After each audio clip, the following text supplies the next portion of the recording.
Bonjour, je suis Judicaël Legac, chargé de projet en efficacité énergétique chez Equinov, et aujourd'hui, je vais vous parler de la mise en œuvre opérationnelle du décret tertiaire, notamment au travers de 5 points que l'on rencontre le plus fréquemment chez nos clients du tertiaire comme de l'industrie.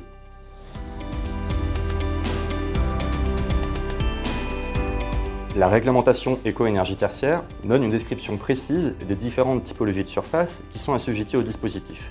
Et il ne s'agit pas forcément que des bureaux. La logistique ou les commerces sont par exemple assujettis eux aussi. C'est lorsque la somme de ces surfaces dépasse les 1000 m² qu'un site devient assujetti au dispositif. L'important, lorsque l'on veut définir son périmètre sans se tromper, c'est donc de tenir compte de toutes les typologies de surfaces qui rentrent dans la définition du tertiaire.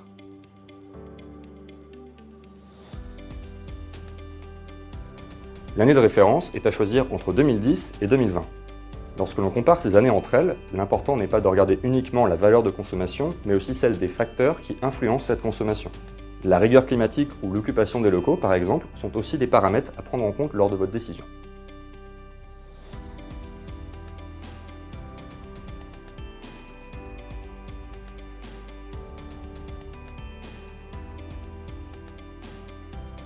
C'est l'un des problèmes que l'on rencontre le plus fréquemment chez nos clients. Cela s'explique par exemple par l'absence de sous-comptage dédié aux zones assujetties ou encore un historique de factures de consommation incomplet. Sachez qu'il existe des moyens palliatifs pour vous aider à récupérer ces données manquantes.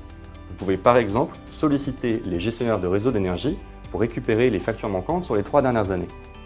Le dispositif laisse également la possibilité de reconstruire une consommation de référence à l'aide soit d'une campagne de mesure ou d'une simulation dont les données devront être justifiées. En ultime recours, si aucune de ces méthodes ne s'applique à votre cas, la consommation de référence à déclarer devra être celle des 12 premiers mois consécutifs où vous avez la donnée.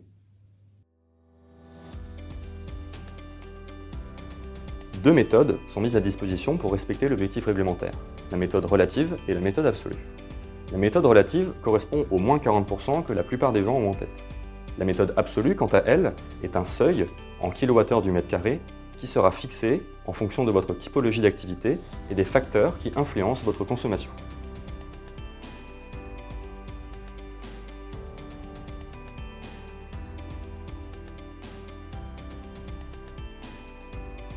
L'important d'ici 2030 va être de doser son effort.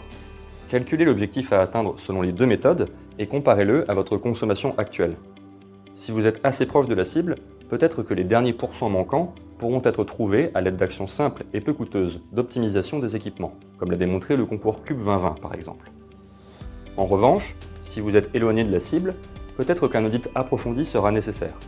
Il vous permettra d'identifier des leviers d'action supplémentaires, d'investissement dans les systèmes techniques ou dans l'enveloppe du bâtiment par exemple.